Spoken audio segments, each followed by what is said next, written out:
Hello students, last study we have discussed nationalism in India, in which we will see colonialism, growth of modern nationalism. Growth of modern nationalism is connected to anti-colonial movement. People got united for this struggle.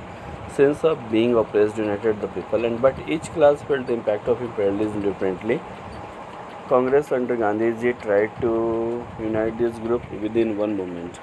इसमें हम देखेंगे कि दूसरे देशों में भी जो है anti colonial movement non government के खिलाफ जो है लोग राष्ट्रवाद, आधुनिक राष्ट्रवाद का ग्रोथ दिखना चाहते थे, उससे लोग जुड़ना शुरू कर दिए थे। एक आंदोलन के तहत people got United for this struggle, और लोग एकत्रित होकर के इसके लिए संघर्ष कर रहे थे ताकि भारत में भी राष्ट्रवाद जो है वह आ जाए।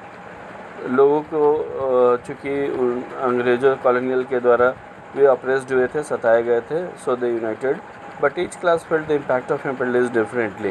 कंडीशन यह था कि समाज के विभिन्न वर्ग के लोग अलग अलग तरह से प्रभावित हुए थे। गांधी जी के अधीन कांग्रेस में थे, उनके अधीन लोगों को एकजुट किया गया एक आंदोलन को बढ़ावा देने के लिए। हम देखेंगे कि जो फर्स्ट वर्ल्ड वार हुई थी, तो फर्स्ट वर्ल्ड वार खिलाफत और नॉन कोऑपरेशन, कंडीशन क्या था? First world war created a new economic and political situation, increased the defense expenditure financed by the war loans, taxes increased, customs duties raised and income tax reintroduced, prices increased leading to hardship for the common people, forced recruit for the rural areas caused widespread anger. In 18 to 19 crops failed resulting in acute shortage of food. Condition ये था कि first world war के समय सामाजिक आर्थिक राजनीतिक स्थिति खराब हो चुकी थी। डिफेंस एक्सपेंडिचर बढ़ा गए थे लोन के थ्रू, जिसके द्वारा टैक्सेस को बढ़ाया गया, कस्टम ड्यूटीज़ बढ़ा दिए गए और वस्तुओं के दाम इतने बढ़ गए कि लोगों का, आम आदमी का जीवन जो है जीना मुश्किल हो गया। फोर्स रिक्रूटमेंट किए जाने लगे रूरल एरिया से, जिसके कारण लोग, गांव के लोग के बीच में गुस्सा होना शुरू हो गया। 1918 to 19 क्रॉप्स भी फेल्ड हो गए थे, जिसके कारण भोजन की व्यापक स्तर पर कमी हो गई थी। इस समय महामारी, एपिडेमिक, इन्फ्लुएंजा और अकाल जैसे फैमिन जैसे स्टेजेस क्रिएट हो चुके थे। Now we will see the idea of satyagraha, the Rowlatt Act. Okay, the idea of satyagraha, Gandhi ji started the mass agitation called satyagraha. Gandhi ji ने एक मास एजिटेशन, एक कैंपेनिंग शुरू किया जिसका नाम था satyagraha. It emphasized the force of truth and need to search for truth. इसमें सच्चाई पर बल दिया गया था। It says if cause was true, इसमें कहना था कि अगर कारण सही होता है तो there is no need to use physical force.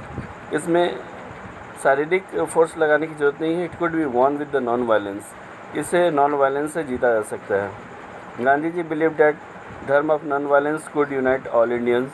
Gandhi ji organised satyagraha movement in 1916, Champaran movement of the peasants of plantation system in 1917, Kheda movement support peasants of Kheda in 1918, Ahmedabad movements for the cotton mill workers. Gandhi ji को विश्वास था कि धर्म नॉन वायलेंस से लोगों को जोड़ा जा सकता है। उन्होंने सत्याग्रह मूवमेंट्स के अधीन लोगों को ऑर्गेनाइज किया। 1916 में एक आंदोलन जो किसानों के द्वारा शुरू की गई चंपारण में, इसमें भी गांधी जी का योगदान रहा, खेड़ा में भी रहा 1917 के टाइम पीरियड में। और 1918 में गांधी जी के द्वारा अहमदाबाद में जो मिल वर्कर थे, कॉटन्स मिल वर्कर, उनके भी आंदोलन में उन्होंने सहयोग किया। हम लोग अब रॉलेट एक्ट के बारे में देखेंगे। It gave the government enormous powers to repress political activities and allow detention of political prisoners without trial for 2 years. Rowlatt act 1919 में पास किया गया। ऐसा गवर्नमेंट का यह पावर था जिसमें राजनीतिक गतिविधियां रिप्रेस की जा रही थी और पॉलिटिकल प्रिजनर्स को बिना कोर्ट में ट्रायल किए हुए उन्हें रखा जा रहा था, उन्हें प्रताड़ित की जा रही थी। गांधी जी इसके खिलाफ थे। उन्होंने नॉन वायलेंस सिविल डिसोबीडियंस, इस अनजस्ट लॉ के खिलाफ स्टार्टेड किया। रैलीज की गई organised in various part of India. And 10 April police in Amritsar fired upon a peaceful procession. 10 April 1919 को पुलिस ने अमृतसर में पीसफुल प्रोसेशन के ऊपर गोलियां चला दी, जिसमें मार्शल लॉ इम्पोज किया गया। जनरल डायर टुक कमांड। इस कंडीशन में मार्शल लॉ इम्पोज किया गया था। जनरल डायर ने इसका कमांड संभाला। 13 अप्रैल